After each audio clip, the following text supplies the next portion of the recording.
नमस्कार मैत्रिणींनो, तर मी आज तुम्हाला दाखवणार आहे 5 ते 1 टिपक्यांपासूनचे पारंपरिक शंख रांगोळी। तर आपण 5 टिपक्याबरोबर मध्यभागी मारून घेऊ। 1 2 3 4 आणि 5। आता हे 5 आडवे टिपके मारून घेतले, तर इथून खाली 4 3 2 1, परत इथून वरती 4 3 2 1 असे टिपके मारून घेऊया। दोन्ही टिपक्यांच्या मध्ये 1 2 3 4, 4च्या नंतर 3, 1 2 3, 3 नंतर 2, 1 2 नंतर 1, दोन्ही टिपक्यांच्या मध्ये 1, परत दोन्ही टिपक्यांच्या मध्ये 1, दोन्ही टिपक्यांच्या मध्ये 1, परत दोन्ही टिपक्यांच्या मध्ये 1 असं।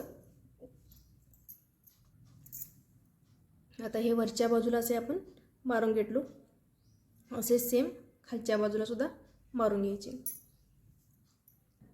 तर सेम खाली जसे वरती मारले तसे सेम खाली मारले। पहिल्यांदा आपण काय करायचे, वरच्या बाजूला आपण हे 4 टिपके जोडून घ्यायचे, नंतर 3 टिपके जोडून घ्यायचे, नंतर हे 2 टिपके जोडून घ्यायचे।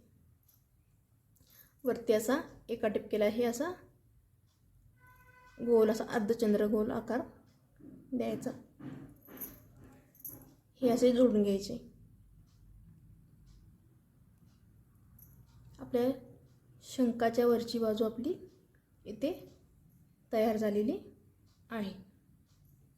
आता काय करायचं आहे, ह्या इथून या टिपक्याला जोडायचा आणि या टिपक्यापासून या टिपक्याला असा आकार द्यायचा असं। आता हा टिपका इथून इथं जोडलेला हा टिपका पूर्ण लाईन आपली अशी सरळ खाली मारून घ्यायची, पाहू शकता।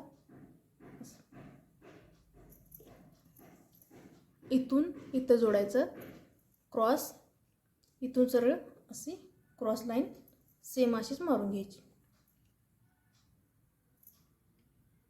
पाहू शकता तुम्ही। इथे सुद्धा असंच या टिपक्यापासून ह्या टिपक्याला जोडायचं, इथून असं तिरकं क्रॉस मारून घ्यायचं।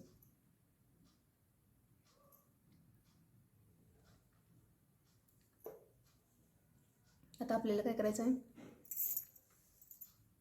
ह्या टिपक्यापासून असा गोलमध्ये असा आतमध्ये आकार द्यायचा आहे। तर पाहू शकता असं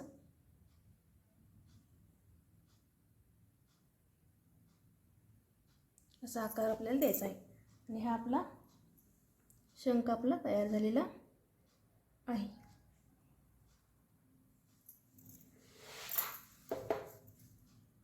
चल, टिपक्यांच्या 5 ते 1 टिपक्यांपासून पारंपरिक शंख रांगोळी कशी वाटली हे मला नक्की कमेंट बॉक्समध्ये कमेंट करून सांगा। माझ्या जर रांगोळ्या तुम्हाला पाहण्यासाठी आवडत असतील तर लाईक करा, शेअर करा, सबस्क्राईब करा। धन्यवाद।